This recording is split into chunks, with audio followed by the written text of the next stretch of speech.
오늘 우리에게 주신 하나님 말씀입니다. 마태복음 16장 15절에서 28절 말씀입니다. 마태복음 16장 15절에서 28절 말씀 우리 함께 교독합니다. 시몬 베드로가, 제가 15절입니다. 이르시되 너희는 나를 누구라 하느냐? 시몬 베드로가 대답하여 이르되 주는 그리스도시요 살아계신 하나님의 아들이시니이다. 예수께서 대답하여 이르시되 바요나 시몬아 내가 복이 있도다. 이를 내게 알게 하니는 혈육이 아니요 하늘에 계신 내 아버지시니라. 또 내가 내게 이르노니 너는 베드로라. 내가 이 반석 위에 내 교회를 세우리니 음부의 권세가 이기지 못하리라. 내가 천국 열쇠를 내게 주리니 내가 땅에서 무엇이든지 매면 하늘에서도 매일 것이요 내가 땅에서 무엇이든지 풀면 하늘에서도 풀리리라 하시고, 이에 제자들에게 경고하사 자기가 그리스도인 것을 아무에게도 이르지 말라 하시니라. 이때로부터 예수 그리스도께서 자기가 예루살렘에 올라가 장로들과 대제사장들과 서기관들에게 많은 고난을 받고 죽임을 당하고 제3일에 살아나야 할 것을 제자들에게 비로소 나타내시니, 베드로가 예수를 붙들고 항변하여 이르되 주여 그리 마옵소서. 이 일로 결코 죽게 미치지 아니하리이다. 예수께서 돌이키시며 베드로에게 이르시되 사탄아 내 뒤로 물러가라. 너는 나를 넘어지게 하는 자로다.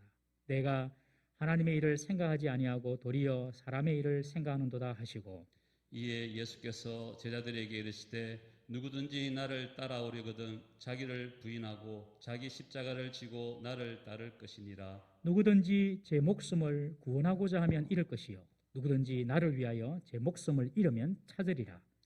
사람이 만일 온 천하를 얻고도 제 목숨을 잃으면 무엇이 유익하리요? 사람이 무엇을 주고 제 목숨과 바꾸겠느냐? 인자가 아버지의 영광으로 그 천사들과 함께 오리니 그때에 각 사람이 행한 대로 갚으리라. 진실로 너희에게 이르노니 여기 서 있는 사람 중에 죽기 전에 인자가 그 왕권을 가지고 오는 것을 볼 자들도 있느니라. 아멘. 주님 이곳에 우리와 함께 하시네. 우리 믿음으로 찬양합니다. 주님 이곳에, 주님 이곳에 우리와 함께 하시네. 나의 몸과 마음 경배드리네. 주님 이곳에 계시네. 상한 심령을 위로하시며 상한 심령을 위로하시 병든 우리 몸 고쳐주시네. 병든 우리 몸 고쳐주시네. 결박을 끊고 자유 주시네. 주님 이곳에 계시네. 할렐루야. 앞자로 인사합시다. 진리가 우리를 자유케 합니다. 진리가 우리를 자유케 합니다. 다음 주에는요, 기독교 최고의 절기인 부활주일입니다. 부활주일은 다른 종교는 개념 자체가 없습니다. 기독교 최고의 절기입니다. 부활주일. 그리고 그 부활주일이 있는 이 한 주간, 부활절 한 주간이 바로 예수님께서 십자가 지시기 위하여 고난과 순환을 받으신 고난주간입니다. 주일날, 오늘 부활절 한 주간 오늘 주일날 예수님께서 예루살렘 성에 들어가셨습니다. 그때 사람들이 종려나무를 들고 예수님을 환영했다 그래서 오늘은 종려주일, 그리고 다음 주일은 부활주일. 그 사이에 예수님께서 예루살렘에서 가르치시고 병자도 고치시고 제자들과 최후 만찬도 하시고 십자가에 죽으시고 그런 일들이 이번 내일부터 이제 일어나거든요. 그 한 주간을 우리는 고난주간이라고 합니다. 그래서 우리 성도들은 특별히 예수님의 부활을 우리가 맞기 전에 예수님의 십자가의 고난을 묵상하고 그리고 그 십자가의 의미를 우리가 또 되짚어보고 또 그 은혜를 누리기 위하여서 교회마다 이제 고난주간만큼은 특별히 특별 새벽기도로 드립니다. 우리 교회만 드리는 것은 아니고요. 많은 교회들이 다 이렇게 특별 새벽기도를 드립니다. 내일부터 우리 성도님들 건강에 문제가 없고 또 하시는 일에 특별히 문제가 없는 분들은 고난주간 참여, 특별시에 참여하셔서 은혜를 받으시고 응답도 받아주시기를 바랍니다. 제 경험으로는 고난주간이 아주 영적인 싸움이 치열한 주간이더라고요. 그래서 이 고난주간에 우리 속을 뒤집는 일들도 많이 생기기도 하고 또 우리 믿음을 떠나게 하는 그런 일도 있고 그런 일들이 저는 있더라고요. 그래서 오히려 정신을 딱 차리고 고난주간을 딱 맞이하면 오히려 그것이 이제 그런 시험들을 이기고 복이 되는데 별 생각 없이 고난주간을 맞이하면 오히려 고난받는 한 주간이 되는 그런 경우가 있습니다. 그래서 여러분들 이번 고난주 한 주간은 기도로 무장하시고 철저히 하나님의 말씀을 가까이 할 수 있는 그런 한 주간 될 수 있기를 주의 이름으로 부탁을 드립니다. 예수님은 사람들이 자신이 누구인지를 알기를 원하셨습니다. 여러분, 우리가 예수님이 누구인지 알고 예수님을 믿고 따라가야 합니다. 예수님이 누구인지 알지 못하면 우리가 드리는 예배, 기도, 의미가 없는 것입니다. 예수님께서 제자들에게 그렇게 묻죠. 사람들이 나를 누구라고 하느냐? 그러니 제자들이 그렇게 말합니다. 예수님은 죽었던 세례요한이 다시 살아나신 분이시다. 그래서 세례요한이다. 또 어떤 분들은 예수님은 구약에 불을 내렸던 기적을 많이 베풀었던 그런 선지자 엘리야 같습니다. 또 어떤 사람들은 예수님이 백성들을 사랑하고 불쌍히 여겨주시니 예수님이 예레미야 같은 그런 선지자입니다. 그러니 예수님은 선지자 중에 하나라고 그렇게 생각합니다. 그렇게 제자들이 말합니다. 그때 예수님께서 제자들에게 묻습니다. 그러면 너희들은 나를 누구라고 생각하느냐? 사람들이 생각하는 예수님은요, 그냥 위대한 선지자나 선생 중에 한 분으로 예수님을 생각했거든요. 이것은 오늘날 사람들의 생각과 똑같습니다.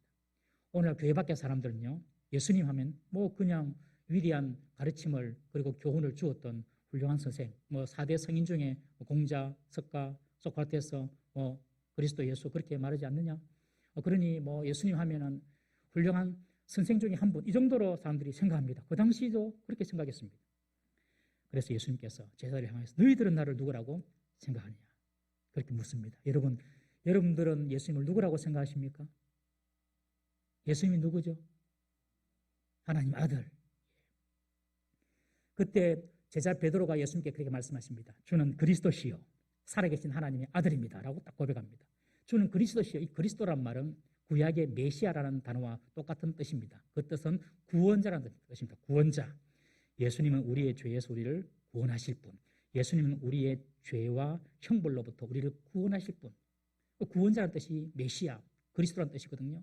그러니 예수님이 우리의 죄를 사하시고 우리를 구원하실 분이시고 예수님은 하나님의 아들입니다. 겉으로 볼 때는 인간의 몸을 입고 와서 사람 같지만 100% 사람이시지만 동시에 예수님은 하나님의 독생하신 아들입니다. 그러므로 예수님은 인간이면서 동시에 신적인 권위와 능력을 가지신 하나님이십니다. 그렇게 베드로가 고백을 합니다. 예수님은 그 베드로의 고백을 들으시고 시몬아 네가 복이 있다라고 말씀하십니다. 복이 있다. 여러분 예수님이 누구인지를 알고 그분을 믿고 따르는 것이 이 세상에서 받을 수 있는 가장 큰 복인 줄 믿으시기 바랍니다. 우리가 경제적으로 힘들고 어려우면 하늘에서 하늘 문을 좀 열려가지고 돈다발에다 막 쏟았으면 좋겠다 이런 생각도 할 때가 있습니다. 그것도 복일 수도 있습니다. 건강이 좀 아픈 사람들 몸이 팍 나와가지고 건강해가지고 일어났으면 좋겠다. 그것도 복일 수 있습니다. 그러나 그런 모든 것들은 끝이 있고 이 세상을 떠나면서 다 끝나는 것입니다.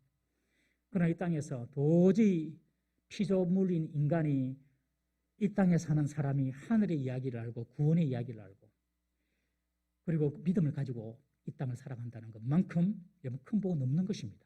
그래서 예수님께서 베드로에게 베드로야 네가 그런 고백을 하니 너는 큰 복이 있다. 네게 복이 있다 라고 말씀하신 겁니다. 우리 사랑하는 성도님 여러분들은 이런 하나님의 큰 복을 받는 성도님들 되시기를 다 주의 이름으로 축원합니다. 그러면서 예수님께서 말씀하십니다. 이것을 네게 알게 하니는 혈육이 아니요 하늘에 계신 내 아버지다. 혈육이란 말은 인간적인 방법으로 태어난다든지 인간적인 방법으로 얻어지는 지식이 아니라는 것입니다. 여러분 이 땅에 있는 이야기도 우리가 다 알지 못해요. 이 땅에 있는 이야기도 우리는 다 알지 못해요. 그런데 하늘의 이야기를 설명해 준다고 어떻게 알겠습니까? 몰라요. 절대 몰라요. 물에 사는 물고기에게 날아다니는 새의 이야기를 한번 해보십시오. 새의 이야기를 새의 세계를 상상이나 할 수 있겠습니까? 물고기가 이 땅에 사는 얘기도 다 모르는데 어떻게 피조물인 인간이 하나님의 이야기를 알겠습니까? 그러니 네가 내가 메시아고 그리스도이고 하나님 아리라는 사실을 아는 것은 이 혈통으로 온 것이 아니다. 인간적인 지식이나 교육으로 온 것이 아니다. 바로 하늘에 계신 하나님 아버지께서 네게 그것을 알려주셨다라고 말씀하십니다. 믿음은요. 믿음은 어떤 사람이 설명을 잘하고 설득을 잘한다고 해서 생긴 것이 아닙니다. 하나님께서 어느 순간 바람처럼 믿음이 훅 들어가게 하십니다. 그런 역사가 있어요. 어제까지는 잘 안 믿어졌는데 오늘 난 믿어지는 것입니다, 여러분. 바람처럼. 바람이 임의로 불잖아요. 이렇게 불다가 저렇게 불다가. 뭐 방향이 있습니까? 그런 것처럼 어느 순간 믿음이 훅 생기는 것입니다, 여러분. 하나님의 선물이거든요. 그래서 하나님께서 시몬아, 네가 복이 있다. 그 비밀을 네가 깨달은 것은 하늘에 계신 내 아버지의 은혜다라고 말씀하신 것입니다. 오늘 그 하나님의 은혜를 받은 저와 여러분들이 모여서 하나님께 예배드리고 있음을 믿으시기를 바랍니다. 예수님께서 그때부터 이제 자기가 예루살렘에 올라가서 장로들과 대제사장들과 서기관들에게 고난을 받고 그리고 십자가 죽임을 당하고 3일에 살아날 것을 저희들에게 말씀하십니다. 내가 이제 예루살렘에 올라가서 십자가를 쥐고 죽고 다시 살아날 거야. 그런 말을 하니까 베드로가 예수님을 붙들고 오늘 본문에 보면 항변이라는 것은 멱살을 붙잡고 강하게 나무라듯이 하는 말을 항변이라고 합니다. 예수님 붙잡고 흔들면서 예수님 그리 마세요. 무슨 십자가를 진단 말입니까? 결코 이 일은 죽게 미치지 않을 것입니다. 주님이 죽는다니요. 말이 안 되는 이야기입니다. 그렇게 말하는 거예요. 그러니 그때 예수님께서 베드로에게 하신 말씀, 사탄아 내 뒤로 물러가라. 그렇게 말합니다. 사탄아 물러가라 하면서 아주 강하게 꾸짖습니다. 베드로 자신이 사탄은 아니지만 사탄이 베드로의 생각과 마음을 지배해서 지금 사탄 같은 짓을 하고 있다는 것입니다, 여러분. 여러분, 사탄은 사람의 마음과 생각을 지배하면서 활동합니다. 사람의 마음과 사람의 생각과 마음. 어떤 느낌, 기분, 그리고 나의 생각과 마음, 감정, 기분, 느낌, 또 그 나의 생각, 이 생각을 통해서 사탄이 들어오는 것입니다, 여러분. 꼭 아십시오. 이런 것은 딴 데서 안 가르쳐줍니다. 교회에서만 가르쳐줍니다. 사탄이 우리의 생각을 통하여서 역사합니다. 우리 요한복음 13장 2절 말씀 한번 보겠습니다. 요한복음 13장 2절 시작. 마귀가 벌써 시몬의 아들 가룟 유다의 마음에 예수를 팔려는 생각을 넣었더라. 마귀의 생각을 사람의 생각 속에 집어넣는 것입니다. 그래서 성도들은요, 생각을 잘해야 됩니다. 자동차를 만드는 사람은요, 자동차를 생각했기 때문에 자동차를 만듭니다. 어떻게 하면 대기권을 뚫고 저 달나라에 갈까? 그 우주선을 생각한 사람이 우주선을 만드는 것입니다. 사람은 자기가 생각하는 것을 말하고 행동하게 되어 있는 것입니다. 내가 지금 성령의 생각을 하고 있는지 마귀의 생각을 하고 있는지 여러분 날마다 깨어서 분별해야 됩니다, 여러분. 생각하지 않고 사는 사람이 없잖아요. 그러니까 이 생각이 마귀가 주는 생각인지 하나님이 주는 생각인지 날마다 이런 거 깨어 있어야 됩니다. 나의 생각이 믿음으로 거룩으로 겸손과 사랑으로 채워져 있다면 그것은 성령의 생각입니다. 그러나 미움과 교만과 배신과 세상 자랑과 안목의 악한 정욕으로 사로잡혀 있다면 그것은 마귀가 그런 생각을 넣어준 것입니다. 여러분, 사탄은 먼저 우리의 생각을 지배하고 우리 입에서 그 생각대로 악한 말을 하게 하고 악한 행동을 하게 합니다. 결국 그리고 우리의 몸과 영혼을 다 죽게 만들게 됩니다. 사탄이 하는 일이 무엇입니까? 요한복음 우리 10장 10절 말씀 한번 보겠습니다. 요한복음 10장 10절 시작. 도둑이 오는 것은 도둑질하고 죽이고 멸망시키는 것뿐이요 내가 온 것은 양으로 생명을 얻게 하고 더 풍성히 얻게 하려는 것이라. 이 정도 말씀 그냥 외워버리시면 됩니다. 한번 외워볼까요? 시작. 도둑이 오는 것은 도둑질하고 죽이고 멸망시키는 것뿐이요 내가 온 것은 양으로 생명을 얻게 하고 더 풍성히 얻게 하려는 것이라. 외우시기 바랍니다. 이 주일날 인용되는 성경구절 다 중요한 다 말씀이 중요하지만 외워두시면 여러분들이 아주 유익이 됩니다. 이 도둑을 사탄을 의미하는 도둑은 사탄을 도둑에 비유했는데 도둑이 하는 일이 무엇입니까? 좋은 것을 다 뺏어갑니다. 도둑은 절대로 값 안 나가는 것은 안 뺏어갑니다. 반드시 좋은 것만 뺏어갑니다. 이 사탄이 그렇습니다. 우리 마음속에 있는 사랑을 뺏어갑니다. 믿음을 뺏어갑니다. 희망을 뺏어갑니다. 물질도 뺏어가고요. 건강도 뺏어가고요. 행복도 뺏어가고 급기야 우리의 생명까지 뺏어갑니다. 결국 마귀는 우리를 파괴하고 죽이고 멸망시킵니다. 여러분 혹 우리 가운데 죽고 싶은 생각을 하신 적이 있습니까, 여러분?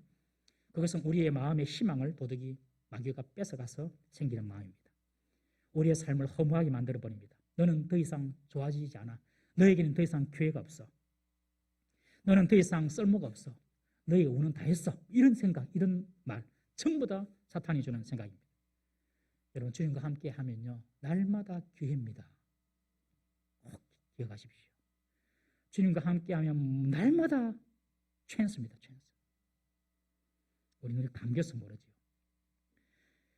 이렇게 사탄은 누구든지 그리고 언제든지 시험하고 공격합니다. 생각을 통하여서 사탄적인 생각을 막 넣어주는 것입니다.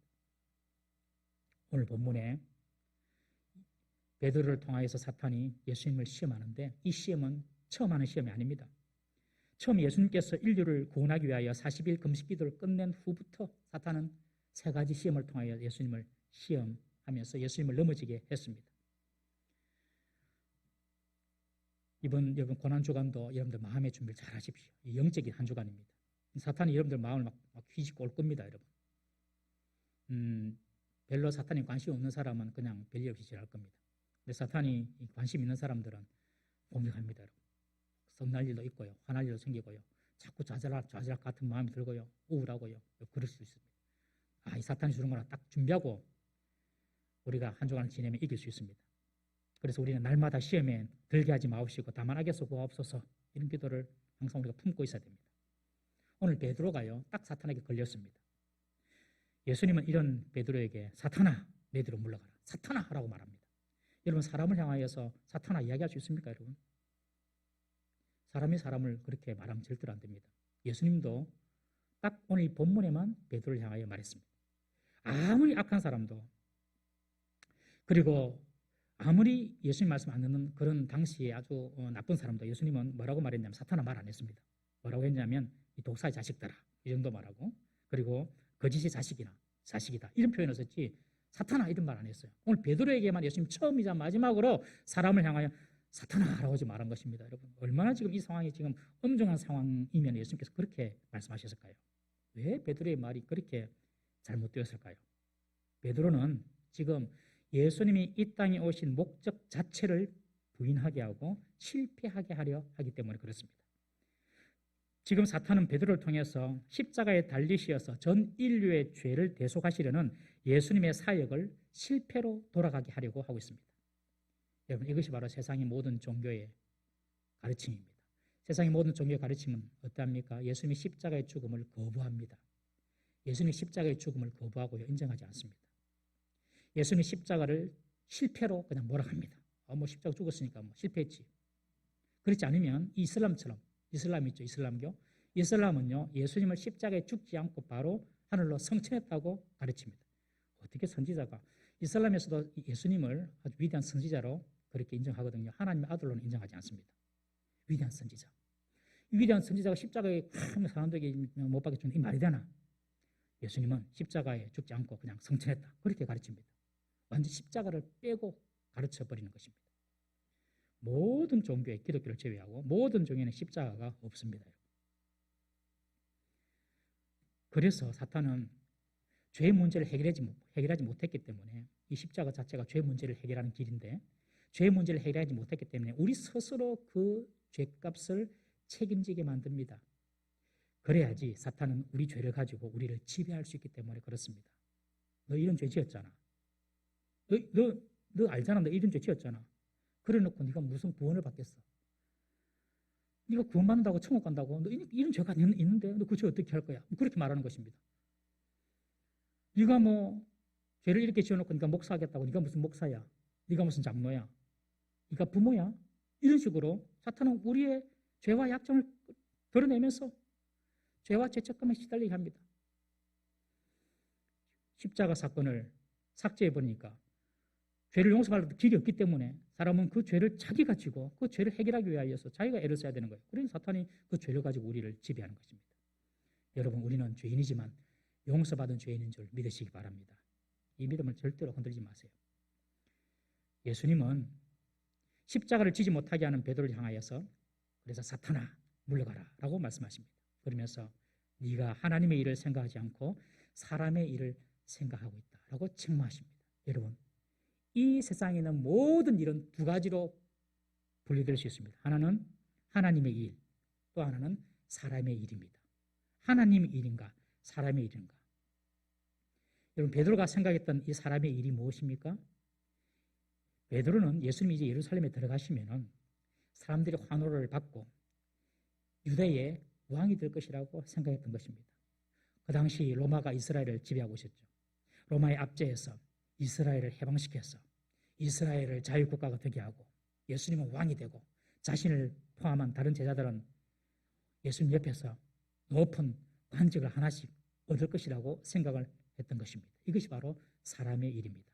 여러분, 사람의 일은 십자가 없는 영광과 십자가 없는 힘과 십자가 없는 권력을 가지도록 하는 것이 사람의 일입니다. 그런데 하나님의 일은 무엇입니까? 예수님이 십자가를 지시고 십자가에서 죽는 것입니다.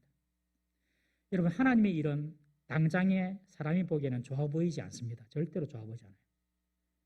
당연히 십자가는 피하고 싶은 것이 사람의 마음입니다. 그러나 예수님이 이 땅에 오신 이유가 무엇입니까? 사람들로부터 존경이라 받고 대접받고 편하게 잘 먹고 속 편하게 살려고 예수님께서 이 땅에 오셨습니까? 그렇지 않습니다. 예수님이 이 땅에 오신 목적은 인류를 구원하기 위하여 모든 사람의 죄짐을 지고 대신 십자가에 죽기 위하여 오신 것입니다. 십자가를 지는 것이 예수님의 목적이었습니다. 그런데 지금 마귀는 그 베드로를 통하여서 인류 구원의 십자가를 지지 못하도록 예수님을 방해하고 예수님을 시험하고 있는 것입니다. 베드로는 예수님의 가장 가까운 제자 아닙니까? 가장 신뢰받고, 그리고 제자들 중에서도 베드로는 결혼을 했습니다. 다른 제자들은 총각들인데, 그러니 아마 나이도 많았을 것입니다. 그리고 예수님께 방금 전까지만 해도 칭찬을 받았던 제자가 바로 베드로입니다. 그런데 지금 일순간 돌변하여서 베드로가 지금 마귀짓을 하고 있습니다. 가장 믿을만하고 가장 가까이 있던 제자가 지금 마귀에게 생각에 사로잡혀서 마귀짓을 하고 있는 것입니다. 여러분, 가깝게 있고 믿었던 사람이 마귀짓 할 때가 많습니다. 마귀가요, 가까운 사람들 이용하여서 우리를 낙담시키고 좌절하게 하고 분노하게 하고 절망하게 하고 믿음을 떠나게 하는 것입니다. 그래서 우리는 누군가와 가까워졌다고 생각하면 정말 그 사람을 지켜주고 보호해줄 요량을 가지고 사람과 가까이 해야 할 줄로 믿습니다. 가까이 가면 약점과 허물을 더 자세히 보게 되어 있습니다, 여러분. 그 약점과 허물을 덮어줄 수 없다면 가까이 가서는 안 됩니다. 이 마귀가 예수님과 가장 가까운 베드로를 통해서 지금 시험을 하고 있습니다. 그래서 예수님은 베드로를 책망하십니다. 네가 사람의 일을 생각한다. 하나님의 일을 생각하지 않는다. 여러분, 사람의 일이 아니라 늘 하나님의 일을 생각하실 수 있기를 주의 이름으로 부탁을 드립니다. 그러면서 예수님은 베드로를 책망하신 후에 제자들에게 자신을 따르는 제자의 길에 대해서 말씀하십니다. 여러분, 성도 중에도 두 종류의 성도가 있습니다. 첫 번째는요, 그저 예수님을 믿어서 겨우 구원을 받는 상태에 계속 머물러 있는 사람이 있습니다. 예수를 믿었기 때문에 구원받았습니다. 근데 그냥 그 상태에서 계속 머물러요. 10년도 지나도 20년 지나도 머물러 있어요. 예수님 좋아합니다. 아, 예수님 좋아요. 예수님 감사합니다. 예수님 사랑하지요. 환호도 치고 축하도 하고 감사도 합니다. 그런데 예수님이 걸어가신 그 좁은 길, 십자가의 길은 거부합니다. 이런 성도는 연예인들을 좋아하는 팬 같은 성도입니다. 팬. 그러나 이런 사람도 있습니다. 날마다 예수님을 따르기를 사모하면서 예수님의 말씀을 생각하고 예수님의 뜻을 생각하고 주님의 뜻을 내가 최선을 다해 한번 살아봐야지, 이런 마음을 가지고 살아가는 사람들, 그런 사람들은 믿음이 점점 자랍니다. 인격이 성숙되고 반드시 변화됩니다. 그리고 주님의 뜻에 순종하며 살려고만 날마다 애를 씁니다. 이런 사람들은 예수님을 따르는 제자의 삶을 살아가는 사람입니다. 예수님은 모든 믿는 사람들이 당신의 제자가 되기를 원하십니다. 우리 마태복음 28장 19절 말씀 한번 보겠습니다. 시작. 그러므로 너희는 가서 모든 민족을 제자로 삼아 아버지와 아들과 성령의 이름으로 세례를 베풀고 내가 너에게 가르쳐 내가 너에게 분부한 것을 가르쳐 지키게 하라 이 말씀하죠. 이 말은 세상 모든 민족으로 제자를 삼아라. 제자를 삼는 방법이 세례를 주는 것. 그래서 세례 받아야 됩니다, 여러분. 세례를 주는 것. 그 다음에 예수님께서 가르쳐 주신 것을 사람들에게 역시 가르쳐 주는 것. 그것이 바로 제자를 삼는 길이다. 예수님은 모든 사람들이 다 제자가 되기를 원합니다. 제자는요, 주님을 따르는 사람이 제자입니다. 스승을 따르는 사람이 제자죠. 단지 예수를 믿어서 구원받는 단계에 있는 것이 아니라 예수님을 따라가는 사람, 즉 제자가 되기를 예수님은 명령하고 있다는 사실입니다. 예수님께서 십자가 위에 달리실 때에 양좌우편에 강도들도 함께 달렸습니다. 처음에 이 두 강도가 예수님을 저주하고 무시하다가 십자가 위에서 말씀하시는 예수님을 보고 한 강도가 회심합니다. 그리고 예수님께 그렇게 말씀하시죠. 당신이 나를 기억해 주십시오. 오늘 밤 나를 기억해 주십시오. 나는 내 죄 때문에 이 십자가에 달리는데 내가 보니 당신은 죄가 없습니다. 당신은 하나님 아들 맞는 것 같습니다. 나를 좀 기억해 주십시오. 그러니 예수님께서 그 십자가 달린 상태에서 한쪽 편 강도에 그렇게 말합니다. 네가 오늘 밤에 나와 함께 낙원에 있을 것이다. 여러분, 이 십자가 위에서 이 강도는 구원받아 버린 거예요. 그렇지만 이 강도는 예수님을 영접하고 구원받았지만 예수님을 따르는 제자는 못됐습니다. 왜요? 그냥 십자가에 죽고 끝났으니까요. 예수님이 우리를 구원하신 궁극적인 목적은 한쪽 편 강도처럼 단지 구원받는 것으로 끝나는 것이 아닙니다. 아까 읽었던 마태복음 28장처럼 제자가 되기를 주님께서는 원하십니다. 당신을 따르는 제자가 되기를 주님께서 원하십니다. 이렇게 주님을 따르면요, 주님께서 반드시 상을 주십니다. 오늘 27절에 보시면 인자가 아버지의 영광으로 그 천사들과 함께 오리니 그때에 각 사람이 행한 대로 갚으리라. 행한 대로 갚으리라. 여러분, 그냥 대충 예수 믿고 사는 사람이 있고요, 정말 주님을 사랑하면서 뜻깊게 예수 믿고 사는 사람이 있습니다. 하나님 앞에 섰을 때에 똑같겠습니까, 여러분? 아닙니다. 10문화를 남긴 사람에게 10고을 다스리는 권세를 주시고 5문화를 남긴 종에게 5고을을 다스리는 권세를 주지 않습니까, 여러분? 우리 로마서 8장 18절 말씀 한번 읽어보겠습니다. 시작. 생각하건대 현재의 고난은 장차 우리에게 나타날 영광과 비교할 수 없도다. 우리가 주님을 위하여 당하는 고난의 크기만큼 비교할 수 없는 영광이 우리에게 있는 것입니다, 여러분. 비교할 수 없는 영광과 상. 여러분, 상은요, 아무에게나 주는 것이 아니죠.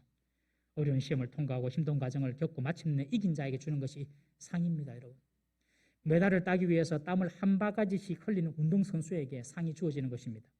좋은 학교를 진학하기 위해서 공부에 전념한 학생이 합격의 영광을 누리게 되는 것이죠.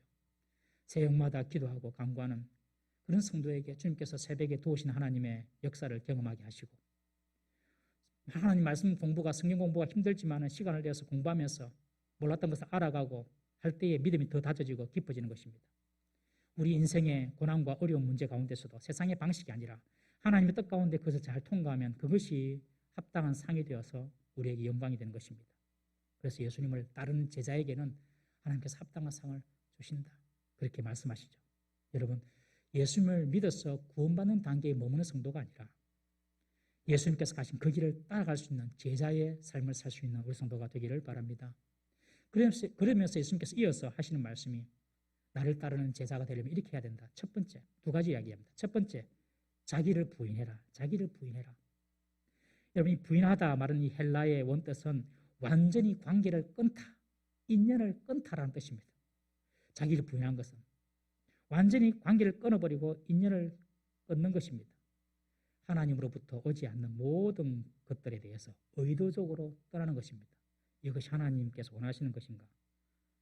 아닌가? 하나님께서 원하신 것이 아니면 끊는 것, 그것이 바로 자기를 부인하는 것입니다.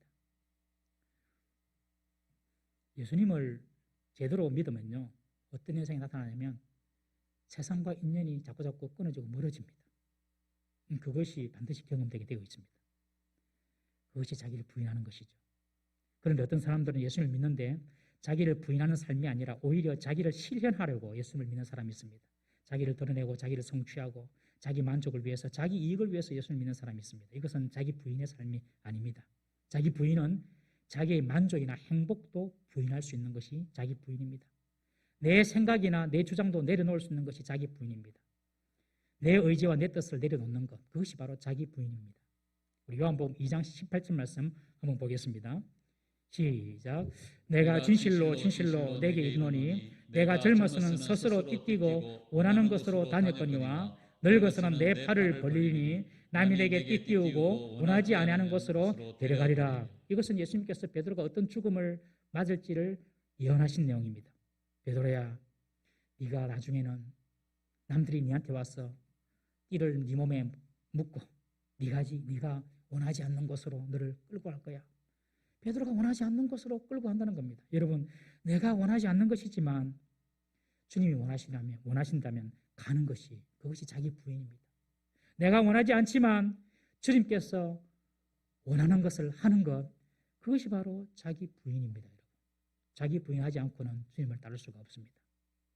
자기 부인은 내 뜻을 찾는 것이 아니라 주님의 뜻을 찾는 것입니다. 내 야망을 따르는 것이 아니라 주님의 비전을 이루는 것입니다. 신앙을 통해서 내 뜻을 펼치라고 하지 마십시오. 나를 부인해야 됩니다. 주님의 뜻을 찾아야 됩니다. 그것이 바로 자기를 부인하는 것입니다. 여러분, 직장 생활에서 성공하는 비결이 무엇입니까? 우리 청년들 잘 들으세요. 직장 생활에서 성공하는 비결 딱 한 가지 있습니다. 뭐냐? 내 뜻을 부인하고 내 뜻을 포기하고 사장님의 뜻만 따르면 됩니다. 사장님의 뜻. 직장에 가가지고 젊은 직장에 가가지고 윗상사나 사장에 대해서 수근수근하면서 마치 바퀴벌레가 모여가지고 숨어서 이렇게 있는 것처럼 바퀴벌레처럼 저기 심심한 데 가가지고 커피 마시면서 담배 피면서 상사나 사장을 욕하는 것, 그거는 하나님의 일이 아닙니다. 직장에는 내 뜻을 버리고 사장님의 뜻을 따라야 됩니다. TV에 나오는 LH 공무원들이 하나님의 뜻을, 나라의 뜻을 받들지 않고 지금 자기의 뜻을 펼치다가 해가 지금 망신하고 있습니다. 나라의 뜻을 따라야 되는데 LH 공무원들이 자기 뜻을 찾은 거예요. 자기만 문제가 생긴 것이 아니라 이제는 그 가족, 친지까지 다 아마 조사를 안 하겠습니까? 가정도 마찬가지입니다. 자기를 부인하지 않고 자기 뜻, 자기 꿈을 이루기 위해서 결혼한 사람이 있습니다. 결혼하고도 과거 총각 때, 처녀 때처럼 자신만의 욕심을 따라 살려고 하면 안 되는 것이죠. 늦게까지 친구 만나고 놀고 다 놀고 시간 나오면 집에 갑니다. 그러면 안 됩니다. 결혼은 그런 게 아닙니다. 광성 형제 어디 갔나? 광성시 일부에 배웠군요. 일부에 배웠네요. 결혼을 해가지고 자기 뜻을 이루려고 결혼하면 안 됩니다, 여러분. 우리 젊은이들 맨날 집에서 싸웁니다. 그러면 제가 해봐서 압니다. 결혼하면 가정의 공동체의 목적을 가지고 살아야 됩니다. 내 꿈을 내려놓고 내 뜻을 내려놓고 자기를 부인해야 됩니다. 결혼생활도. 신앙생활이 무엇입니까? 예수님과 결혼한 것 아닙니까, 여러분? 이제 내 길이 아니라, 내가 신앙에 입문했으면 내 길이 아니라 예수님이 가고자 하는 길로 가는 것이 신앙생활입니다, 여러분. 그것이 바로 자기 부인입니다. 자기 부인. 다윗을 저는 아주 좋아합니다. 다윗을 너무너무 좋아하는데 제가 다윗에 대해서 계속 연구를 하고 있습니다. 다음에 다윗에 대해서 우리가 한번 살펴보겠는데요. 다윗같이만 살아도 성공합니다, 여러분. 다윗이 사울에게 의해서 10년 동안 쫓겨다녔습니다. 사울이 다윗 죽이려고 군사를 풀어가지고, 여러분, 한 사람만 여러분들 죽이려고 쫓아다니도 밤잠을 못 잘 건데 수천 명의, 그것도 왕이 자기를 쫓아다니 얼마나 이 다윗이 불안했겠습니까? 그러나 다윗의 위로는 하나님이었습니다. 이 사울이 쫓았지만 다윗이 사울을 죽일 기회가 몇 번이 있었습니다. 성경에는 2번이나 나옵니다. 기회가. 그렇지만 사울을 죽이지 않습니다. 빨리 사울을 처리해버리고 좀 자유인으로 편하게 살고 싶은 것이 사람의 마음 아니겠습니까? 그런데 사울을 죽일 기회가 있었지만 내버려둡니다. 하나님께 맡깁니다. 이것이 자기 부인입니다.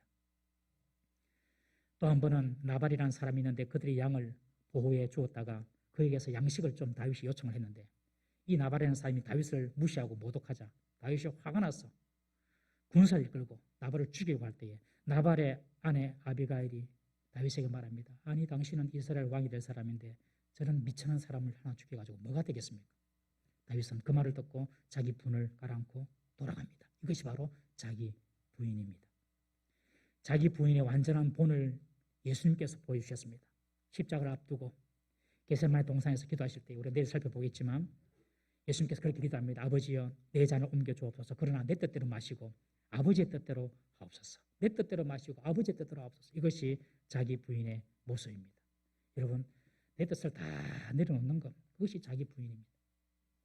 하나님 말씀을 들을 때에도 나를 부인하셔야 됩니다.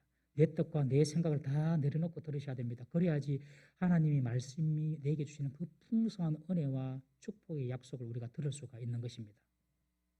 그래서 예수님께서 제자들에게 나를 따르거든 첫 번째 자기를 부인해라. 하나님으로부터 오지 않는 모든 인연을 다 끊어라.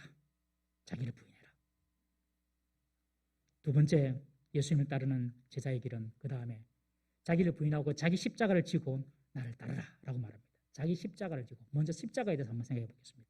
자기 십자가, 자기는 조금 뒤에 살펴보고 십자가에 대해서 한번 살펴보겠습니다. 십자가는 잘 아시는 대로 로마 시대의 사형틀이었습니다. 십자가를 지는 일은 고통스럽고 수치스러운 길입니다. 살아있는 사람을 못 3개로 나무에 박아버리는 것이 십자가입니다. 못 3개가 온몸의 무게를 지탱하면서 견딜 수 없는 고통을 죽을 때까지 느끼게 하는 것이 십자가입니다. 거기다가 실오라기 하나 거치지 않고 벌거벗긴 채로 모든 사람들이 다 볼 수 있도록 공개적으로 매달리는 것이 십자가 형벌입니다. 인간이 느낄 수 있는 가장 큰 고통과 수치를 안겨다 주는 것이 십자가 형벌이었습니다. 그래서 로마에서는 너무 이 십자가 형벌이 극심하고 수치스럽기 때문에 로마 시민권을 가진 로마 시민들한테는 어떤 죄를 지어도 로마 시민은 십자가형 막 내리지 마라 이렇게 규정을 정했어요. 다 이방인들은 십자가형을 받게 되는 것입니다. 여러분, 우리가 살면서 고통과 수치를 당할 때가 있지 않습니까, 여러분? 그렇지만 예수님의 고통과 예수님의 수치에 비교할 수가 있겠습니까? 예수님은 이런 십자가를 날마다 마다하지 않고 예수님은 그 십자가를 담대히 지셨던 것입니다. 이런 십자가 지는 일을 좋아할 사람은 아무도 없습니다. 우리는 그렇게 기도합니다. 주님, 내 십자가가 빨리 지나가게 해주십시오. 예, 그렇게 기도하는 거 맞습니다. 예, 맞습니다. 그렇게 해야죠. 그리고 어떻게 하면 우리는 십자가 지지 않을 것인가 고민합니다. 하나님, 나한테는 하나님께서 나를 크게 사용하시고 위대하게 사용하시고 그런 거 필요 없어요. 그냥 별일 없이 그냥 소소하게 행복하게 살게 해주세요. 저는 그렇게 기도하거든요. 여러분들도 그렇게 기도하시죠? 아니군요. 여러분들은 막 어떤 어려움을 당하더라도 크게 사용해 주시고 그런 기도를 하시는군요. 우리는 십자가 같은 거 필요 없습니다. 그냥 살면 됩니다. 큰 거 안 바랍니다. 이렇게 기도하고 우리에게는 십자가가 빨리 지나가도록 기도하지만 주님은 말씀하십니다. 누구든지 나를 따라오려거든 자기를 부인하고 자기 십자가를 지고 나를 따르라. 십자가를 지고 나를 따르라. 그것이 진정한 제자의 길이라고 말씀합니다. 그런데 보면 십자가를 질 때 더 기도해요. 고난이 있을 때 더 기도하고요. 어려움이 있을 때 더 기도하고요. 그리고 하나님을 더 의지하게 되는 것입니다. 예수님이 지고 가는 십자가가 있고요. 우리가 지고 가야 할 십자가가 있습니다. 우리 누가복음 23장 28절 말씀 한번 봅니다. 시작. 예수께서 돌이켜 그들을 향하여 이르시되 예루살렘의 딸들아 나를 위하여 울지 말고 너희와 너희 자녀를 위하여 울라. 예수님께서 십자가 지고 가는데 예루살렘 사람 여자들이 뭘 우니까 나를 위하여 울지 마라. 나는 내 십자가 진다. 네가 울어야 될 울음이 있다. 네 자신과 네 자녀를 위하여 울라. 여러분, 내가 울고 내가 지고 가야 될 십자가가 있다는 것입니다. 그 십자가 싫은 것이죠. 원하는 것이 아닙니다. 그렇지만 그 십자가를 질 때에 나를 따르는 길이라고 예수님께서 말씀합니다. 그러면 내가 져야 될 자기 십자가는 무엇입니까? 자기 십자가. 첫 번째 이 자기 십자가를 할 때 이 자기는요, 먼저 자기 자신을 의미합니다. 자기 자신. 자기라는 십자가를 지는 것입니다. 내 혈기, 내 정욕, 내 욕심, 내 욕망, 내 자랑, 혹은 내 열등감, 내 교만, 내 고집, 죄악된 자기 자신을 십자가에 못 박아라는 것입니다. 먼저 네 자신부터 죄악된 자신 십자가에 못 박아라. 누가복음 18장에 보면 어떤 관리가 부자인데 그 관리가 예수님께 와서 묻습니다. 내가 어떻게 해야지 영생을 얻습니까? 예수님께서 말씀하십니다. 계명을 지키라. 제가 어릴 때부터 다 지켰거든요. 그러니 예수님께서 네게 아직까지 한 가지 부족한 것이 있다. 네게 있는 것을 다 팔아서 가난한 자에게 주고 나를 따르라. 그러니 그 관원이 큰 부자이므로 이 말을 듣고 심히 근심하며 돌아갑니다. 이 부자가 져야 할 십자가는 자기 물질에 대한 욕심입니다. 그리고 자기 물질에 대한 사랑입니다. 예수님께서 여러분들에게 재산 다 바치라고 말하는 거 아닙니다, 여러분. 그렇게 말하는 데는 이단입니다, 여러분. 그러나 내 것, 내 소유, 내가 주인이라는 이런 죄악된 자기를 십자가에 못 박으라고 예수님께서 말씀하시는 것입니다. 자기 십자가를 지고 이 자기는 먼저 자기 자신입니다. 내 자신, 나의 죄악된 모습을 십자가에 못 박으라는 것입니다. 두 번째, 이 자기 십자가는요, 자기와 관계된 모든 사람이나 환경으로 인한 십자가를 의미합니다. 즉 하나님의 뜻을 이루기 위해 내 자신이 감수해야 하는 그런 고난과 대가를 의미한다고 볼 수가 있습니다. 하나님의 뜻을 이루는데 남편이 십자가가 될 수도 있습니다. 자녀가 십자가가 될 수도 있습니다. 부모가 십자가가 될 수도 있고요. 아내가 십자가가 될 수도 있고요. 시댁 식구가 십자가가 될 수도 있습니다. 그리고 내가 바라지 않고 내가 원하지 않는 어떤 상황이나 환경이 십자가가 될 수 있습니다. 그거 지고 가라는 것입니다. 네와 관계된 일들 중에서 주님의 뜻을 따르는데 방해가 되고 고통이 되는 것, 그거 지고 가. 지금 예수님께서 그렇게 말씀하시는 거예요. 그런데요, 이 십자가 지는 일에는 놀라운 역설이 숨어 있습니다. 자기의 십자가를 지고 예수님의 길을 따라가면 결국 그 길이 사는 길이라는 것입니다. 오늘 25절에 보면 누구든지 제 목숨을 구원하고자 하면 잃을 것이요 누구든지 나를 위하여 제 목숨을 잃으면 찾으리라. 여러분 처음에 말씀드렸죠. 하나님의 일이 있고 사람의 일이 있다고. 하나님의 일은 제 목숨을 잃는 것처럼 보이는 길입니다. 사람의 일은 제 목숨을 찾는 것처럼 보이는 길입니다. 그래서 우리가 어렵습니다. 잘 분별해야 됩니다. 언뜻 보기에는 십자가를 피하는 것이 사는 길처럼 보이죠. 영적 세계는요, 이런 착시 현상이 아주 자주 발생합니다. 그래서 보이는 대로, 들리는 대로 믿으면 절대로 안 됩니다. 살 것 같은데 가다 보면 죽는 길이 되고요. 죽을 것 같은데 가다 보면 사는 길이 되는 것입니다. 사람들이 실패하고 형통하지 못하는 이유는 살 길처럼 보이는 죽을 길을 자꾸 선택하기 때문에 그렇습니다. 내가 살려고 내 살 길을 선택할 것이 아니라 내가 죽으려고 십자가를 선택하면 그 길이 사는 길이 되는 것이라는 것입니다. 여러분, 영광을 원하지요? 십자가 없는 영광은 없습니다. 속지 마십시오. 저는 조심스럽게 이 말을 하려고 합니다. 오해하지 말고 들으십시오. 우리 교회에 배우자나 가족이 믿지 않고 홀로 신앙생활 하시는 성도님들이 많이 계십니다. 만약 믿지 않는 배우자가 극심하게 반대를 해서 주일 교회 나오기 힘드시면 나오지 마십시오. 그리고 배우자와 가족과 함께 있어 주십시오. 물론 집에서 자신만의 예배는 꼭 드리십시오. 자신의 믿음은 자기가 지켜야 하니까요. 그리고 줄 외에 다른 예배들, 예를 들면 뭐 수요 성경 공부나 우리 성경 공부할 때 성경 공부나 그리고 금요 블레싱 기도회나 혹은 새벽 기도나 이런 거 참석하실 수 있으면 참석하십시오. 그렇지만 배우자의 말을 들어주십시오. 가정에서 믿지 않는 가족의 말을 들어주십시오. 요즘같이 좋은 봄날 시간이니 얼마나 좋습니까? 오늘 교회 안 가고 나들이 가고 싶은 사람도 계시죠? 그런데 믿지 않는 가족 중에서 평일날 시간이 안 나서 주일밖에 시간이 안 날 경우에 여러분들에게 오늘 주일 땡땡이 치고 나랑 놀러 가자. 그러면 다녀오십시오. 오해는 하지 말고 들으십시오. 다녀오십시오. 그리고 자연을 보면서 그 자연을 창조하신 창조주 하나님을 소개해 주십시오. 그리고 주님이 당신을 내가 사랑해야 될 대상으로 내게 주셨다고 그렇게 알려주십시오. 여러분, 그것이 나를 십자가에 못 박는 길입니다. 여러분, 우리가 20년, 30년, 50년, 반평생 아니 평생을 주님을 섬겼던 그런 신앙의 습관마저도 하나님의 일을 위하여 십자가에 못 박아 버리십시오. 그러면 나중에 다 살게 되는 것입니다. 우리가 예수님을 뜻을 따라 자기 십자가를 지고 따라가다 보면 죽을 것 같은데 내가 살고 그리고 주위의 사람이 살아나고 있다는 것을 보게 될 것입니다. 기독교 신앙은 나만 사는 것이 절대로 아닙니다, 여러분. 기독교 신앙은 내가 복의 근원이 되는 것이고 나로 말미암아 다른 사람이 좋아지고 살아나는 것이 기독교 신앙인 줄 믿으시길 바랍니다.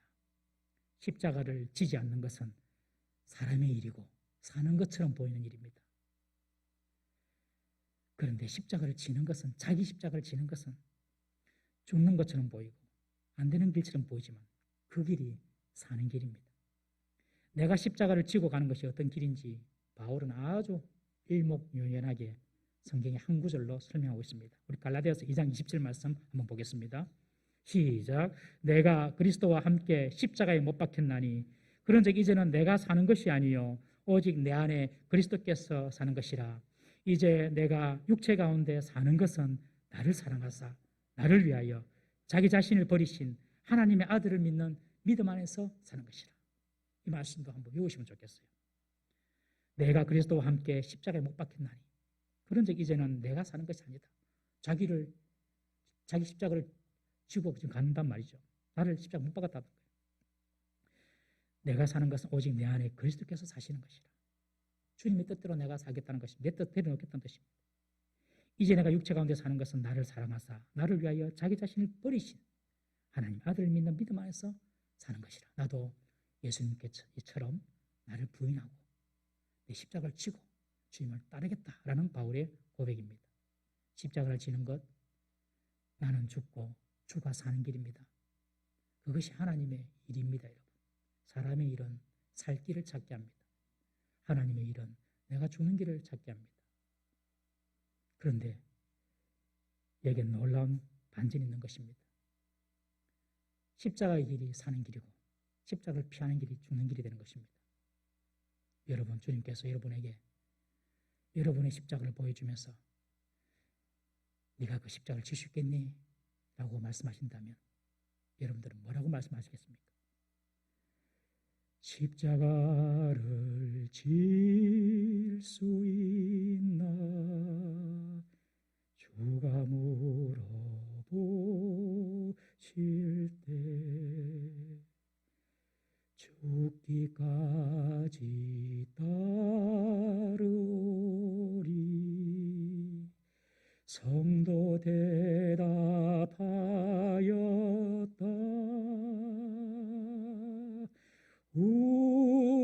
우리의 심령 주의 것이니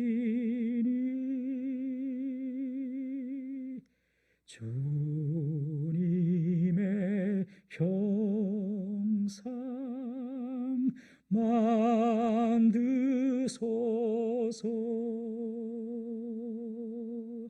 주 인도 따라 살아갈 동안 사랑과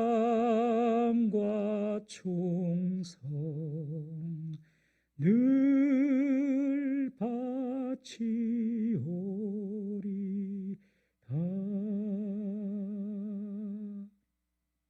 사랑하는 성도 여러분, 하나님의 일이 있고 사람의 일이 있습니다. 모든 세상의 일은 두 개로 분리될 수 있습니다. 하나님의 일은 십자가를 지는 일이고 사람의 일은 십자가를 따르지 않는 길입니다. 하나님의 일은 죽을 것 같은데 사는 길이고 사람의 일은 살 것 같은데 안 되는 길입니다. 이번 고난주간을 맞이하여서 자기를 부인하고 자기 십자가를 지고 나를 따르라는 그 예수님의 명령을 따라 구원받는 상태에 머무는 성도가 아니라 예수님을 따라가는 제자의 삶을 살아가는 우리 모든 성도 되실 수 있기를 주의 이름으로 축원합니다.